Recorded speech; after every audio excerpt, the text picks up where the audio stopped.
Dears, welcome back to silent learning. It's me Rohit. മക്കളെ, നമ്മുടെ second chapter ആയിട്ടുള്ള പോളിനോമിയൽസിൽ ഒരു കൺസെപ്റ്റ് ആണ് സീറോസ് എന്ന് പറയുന്നത്.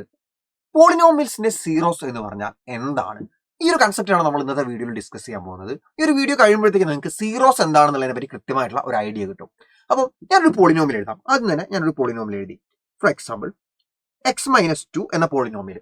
x-2 എന്ന പോളിനോമിയൽ ഇതെന്ത് പോളിനോമിയലാ? ലീനിയർ ആണോ, ക്വാഡ്രാറ്റിക് ആണോ, ക്യൂബിക് ആണോ? ഏത് പോളിനോമിയലാണ് അത്? ഇത് ലീനിയർ പോളിനോമിയലാണ്. കാരണം എക്സിന്റെ ഡിഗ്രി 1, എക്സിന്റെ പവർ 1 ആണ്, വേരിയബിളിന്റെ പവർ 1 ആണ്, ഹയസ്റ്റ് പവർ അഥവാ ഡിഗ്രി 1 ആണ്. അതുകൊണ്ട് ഇത് ലീനിയർ പോളിനോമിയലാണ് അല്ലെ. ഞാൻ എന്ത് ചെയ്യുന്നു? ഞാൻ എക്സിന് പകരം 2 ഇട്ട് കൊടുക്കുന്നു.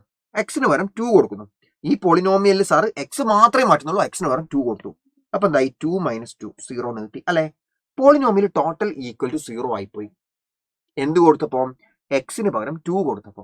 എക്സിന് പകരം സാർ ഇവിടെ 2 കൊടുത്ത സമയത്ത് ടോട്ടൽ പോളിനോമിയൽ 2 - 2 0 ആയിപ്പോയി അല്ലെ.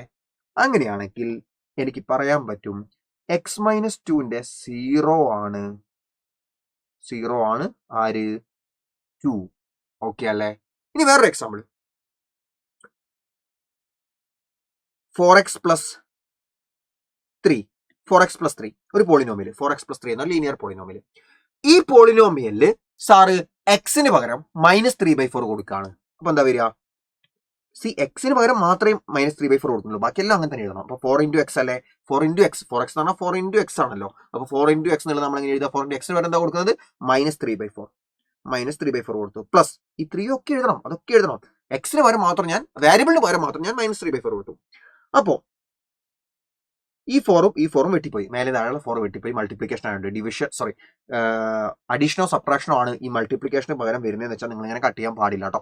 ഓക്കെ, മൾട്ടിപ്ലിക്കേഷൻ ആയതുകൊണ്ട് നമുക്ക് ഇതൊന്നും കട്ട് ചെയ്യാം. ഇനി നോക്ക്, ബാക്കി എന്താണത്? -3 + 3 ദാറ്റ് ഈസ് 0 എന്ന് കിട്ടി. അങ്ങനെയാണെങ്കിൽ എനിക്ക് പറയാം ഈ പോളിനോമിയലിന്റെ 0 ആണ് -3/4.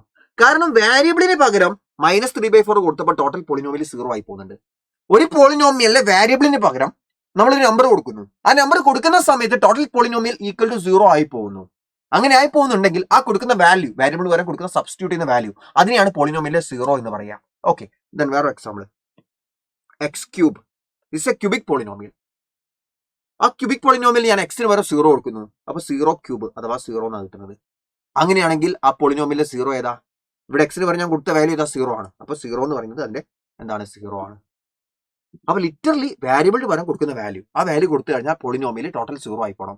ആ വാല്യൂനെയാണ് പോളിനോമിയൽസിന്റെ സീറോസ് എന്ന് വിളിക്കുക. വേറെ എക്സാമ്പിൾ പറയാം, ഒരു ക്വാഡ്രാറ്റിക് പോളിനോമിയൽ എടുക്കാം. നമുക്കിപ്പം x² + x-2 എടുത്തു. x² + x-2 എടുത്തു. ഓക്കെ, ഞാനിവിടെ എക്സിന് പകരം 1 കൊടുക്കുകയാണ്. എക്സിന് പകരം സാർ 1 കൊടുക്കുന്നു. അപ്പൊ എന്താ സംഭവിക്കുക? ആദ്യം തന്നെ x² അല്ലെ, ആദ്യം തന്നെ x² അഥവാ 1² പ്ലസ് പിന്നെന്താ? പ്ലസ് എക്സ് അല്ലേ, എക്സ് എന്ന് പറഞ്ഞാൽ 1. പിന്നെ എന്താ ഉള്ളത്? -2 ഇല്ലേ, എല്ലാം അങ്ങനെ തന്നെ എഴുതണം. വേരിയബിൾ വരെ മാത്രമേ 1 കൊടുക്കുള്ളൂ. -2. അപ്പൊ 1² എന്ന് പറഞ്ഞാൽ എന്താ? 1. 1 + 1 2, 2 - 2 0 കിട്ടി അല്ലെ. ടോട്ടൽ 0 ആയി പോയി. അപ്പൊ എനിക്ക് എന്ത് പറയാം? x = 1 ഈ പോളിനോമിയലിന്റെ 0 ആണെന്ന് എനിക്ക് പറയാൻ പറ്റും. ഇനി വേറെ എക്സാമ്പിൾ, ഞാനിപ്പോ ആ പോളിനോമിയൽ തന്നെ, സെയിം പോളിനോമിയൽ തന്നെ ഞാൻ എക്സിന് പകരം -2 കൊടുക്കുകയാണ്. എക്സിന് പകരം സാറ് -2 കൊടുക്കുകയാണ്. അപ്പൊ എന്താ സംഭവിക്കുക? ആദ്യം തന്നെ x² എന്ന് പറയുമ്പോൾ എക്സിന് പകരം -2 അല്ലേ. അപ്പൊ -2² മൈനസ് വരുന്ന സമയത്ത് സ്ക്വയർ എടുക്കുമ്പോൾ ഹോൾ സ്ക്വയർ കൊടുക്കണേ. ഓക്കെ, പിന്നെ എന്താണുള്ളത്? Plus X. അപ്പോൾ +-2 പിന്നെ എന്താണുള്ളത്? ലാസ്റ്റ് -2 ഉണ്ട്. ഇനി നോക്ക്, -2 ഹോൾ സ്ക്വയർ എന്താ? മൈനസിന്റെ സ്ക്വയർ പോസിറ്റീവ് ആണ്, 2ന്റെ സ്ക്വയർ 4. പിന്നെ ഈ പ്ലസും മൈനസും കൂടെ മൈനസ് ആയി, -2. പിന്നെ ലാസ്റ്റ് ഒരു -2. 4 - 2 4 - 2 2 2 - 2 0. ടോട്ടൽ പോളിനോമിയലിന്റെ വാല്യൂ 0 ആയിപ്പോയി. അപ്പോൾ ഈ പോളിനോമിയലിന്റെ 0 തന്നെയാണ് x = -2 എന്ന് പറയുന്നത്. അപ്പോൾ ഒരു പോളിനോമിയൽ, ഈ പോളിനോമിയൽ x = 1 എന്നും 0 ആണ്, അതിന്റെ 0 തന്നെയാണ് x = -2. രണ്ട് സീറോസ് ഉണ്ട്, ഒന്ന് 1 ഒന്ന് -2 അല്ലെ. അപ്പോൾ ലീനിയർ പോളിനോമിയൽ ആണെങ്കിൽ മാക്സിമം ഒരു 0 ഉണ്ടാവുള്ളൂ, മാക്സിമം. ഇനി ക്വാഡ്രാറ്റിക് പോളിനോമിയൽ ആണെങ്കിൽ മാക്സിമം 2 സീറോസ് വരെ ഉണ്ടാവാം. അതിൽ താഴെയും സീറോസ് ഉണ്ടാവും കേട്ടോ, അതിൽ താഴെ സീറോസ് ഉണ്ടാവും. ഒരു 0 മാത്രമുള്ള ക്വാഡ്രാറ്റിക് പോളിനോമിയൽ ഉണ്ട്. ഫോർ എക്സാമ്പിൾ,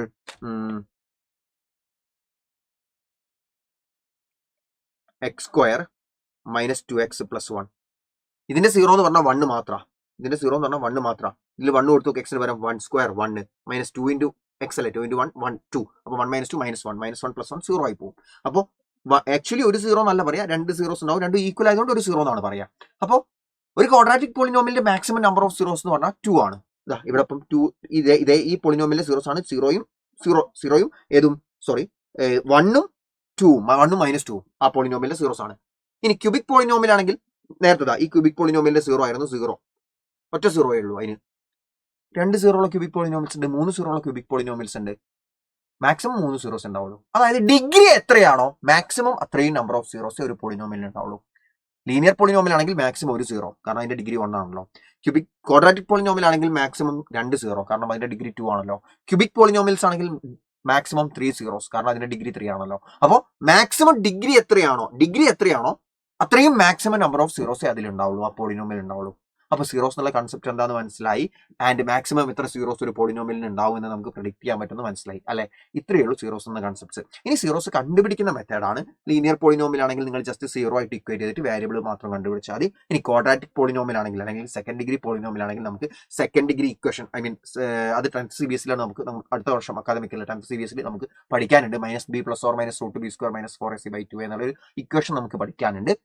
അത് അടുത്ത അക്കാദമിക്കലാണ് നമുക്ക് പഠിക്കാനുള്ളത്. അല്ലാതെ ഈ വർഷം 9th CBSE നമുക്ക് പഠിക്കാനുള്ളത് splitting the middle term method ആണ്. Splitting the middle term method കൃത്യമായിട്ട് എക്സ്പ്ലെയിൻ ചെയ്തൊരു വീഡിയോ ഞാൻ 9th CBSE യൂട്യൂബ് ചാനൽ ഇട്ടിട്ടുണ്ട്. നിങ്ങൾ ജസ്റ്റ് യൂട്യൂബ് എടുത്തിട്ട് സെർച്ച് ചെയ്താൽ മതി, splitting the middle term method xylem എന്ന് സെർച്ച് ചെയ്താൽ മതി. ക്ലാസ് 9 CBSE സൈലം എന്ന് സെർച്ച് ചെയ്താൽ മതി. കൃത്യമായിട്ട് ആ വീഡിയോ നിങ്ങൾക്ക് കാണാൻ പറ്റും. ആ ഒരു വീഡിയോ കണ്ടു കഴിഞ്ഞാൽ splitting the middle term method നിങ്ങൾക്ക് ഏത് ഉറക്കത്തിൽ വിളിച്ചു ചോദിച്ചാലും നിങ്ങൾക്ക് ചെയ്യാൻ പറ്റും.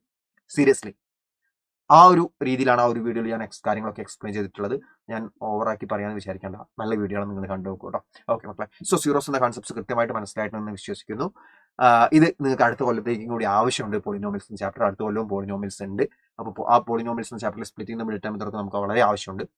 പിന്നെ അത് കഴിഞ്ഞിട്ട് അടുത്ത ചാപ്റ്റർ ക്വാഡ്രാറ്റിക് ഇക്വേഷനിൽ നമുക്ക് ഈ പറയുന്ന ഇക്വേഷൻ ഒക്കെ പഠിക്കാനുണ്ട്. വേറെ രീതിയിൽ സീറോസ് കണ്ടുപിടിക്കാൻ ക്വാഡ്രാറ്റിക് പോളിനോമിയൽസിനെ splitting the middle term method അല്ലാതെ. അപ്പോൾ അതൊക്കെ നമുക്ക് പഠിക്കാനുണ്ട്. അപ്പോൾ ഈ കാര്യങ്ങളൊക്കെ കൃത്യമായിട്ട് മക്കൾ മനസ്സിലാക്കി വെച്ചിരിക്കണം. ആൻഡ് കൂടുതൽ നമ്മളെ ലൈവ് ക്ലാസ്സുകൾക്കായിട്ട്, അതായത് ഇത്തരത്തിലുള്ള ചെറിയ ചെറിയ ഷോർട്ട് വീഡിയോസ് ആണ് നിങ്ങളുടെ മുന്നിലേക്ക് യൂട്യൂബിൽ ഫ്രീ ആയിട്ട് എത്തുന്നത്. അതല്ലാതെ ഡെയിലി ലൈവ് ക്ലാസ്സുകൾക്കായിട്ട് നമ്മുടെ നിഞ്ച ബാച്ചിൽ നിങ്ങൾക്ക് ജോയിൻ ചെയ്യാവുന്നതാണ്. വെറും 3750 റുപ്പീസ് ആണ് ഒരു അക്കാദമിക് ഇയർ മുഴുവൻ നിങ്ങൾക്ക് physics, chemistry, biology, maths, social studies, English മുതലായിട്ടുള്ള എല്ലാ സബ്ജക്ട്സും കൂടെ വാങ്ങുന്നത്. നമ്മൾ NCERT ടെക്സ്റ്റ് ബുക്കാണ് കംപ്ലീറ്റ് ആയിട്ട് ഫോളോ ചെയ്യുന്നത്. നിങ്ങൾക്ക് കൃത്യമായിട്ട് 1 മാസത്തിന്റെ അടുത്ത് റിവിഷനും കൂടെ നിഞ്ച ബാച്ചിൽ കിട്ടുന്നതാണ്. ആൻഡ് ഇൻസ്റ്റാൾ ചെയ്യാൻ മെറ്റീരിയൽ ഉണ്ടാവും. ഡെയിലി ഒരു ക്ലാസ് കഴിയുമ്പോൾ ഒരു പാർട്ട് ക്ലാസ് കഴിഞ്ഞ് കഴിഞ്ഞാൽ ഒരു പീരീഡ് ആ ഡെയിലി ഉണ്ടാവുക. ആ പീരീഡ് കഴിഞ്ഞ് കഴിഞ്ഞാൽ ആ ടോപ്പിക്കിൽ നിന്ന് അന്ന് ടീച്ചർ എടുത്ത ടോപ്പിക്സിൽ നിന്നുള്ള 10 MCQs ആപ്പിൽ ക്വിസ് ആയിട്ട് കിട്ടും. അതായത് ഒരു ചാപ്റ്റർ 10 പാർട്ടിലാണ് ഒരു ടീച്ചർ തീർക്കുന്നതെന്ന് വെച്ചാൽ 10 പീരീഡ് കൊണ്ട് തീർക്കുന്നത് വെച്ചാൽ നിങ്ങൾ 100 MCQs ആ ചാപ്റ്ററിന് മാത്രം നിങ്ങൾക്ക് പഠിക്കാൻ പറ്റുന്നൊരു സിറ്റുവേഷനാണ് നിഞ്ച ബാച്ചിലുള്ളത്. ആ ഒരു അവസരമാണ് നിഞ്ച ബാച്ചിലുള്ളത്. സോ ഇനി നിഞ്ച ബാച്ചിൽ ജോയിൻ ചെയ്യാൻ ഏതെങ്കിലും മക്കൾ ബാക്കിയുണ്ടെങ്കിൽ എത്രയും പെട്ടെന്ന് നിഞ്ച ബാച്ചിൽ ജോയിൻ ചെയ്യുക. ആ ഒരു എമൗണ്ട് എന്ന് പറയുന്നത് ഉറപ്പായിട്ടും വേർത്തായിരിക്കും. നിങ്ങൾ ജോയിൻ ചെയ്തിട്ട് ജസ്റ്റ് ഒന്ന് മനസ്സിലാക്കി നോക്കുക എന്താണ് നിഞ്ച ബാച്ച് എന്ന്. ദാറ്റ്സ് ഇറ്റ് മക്കളെ, ബൈ.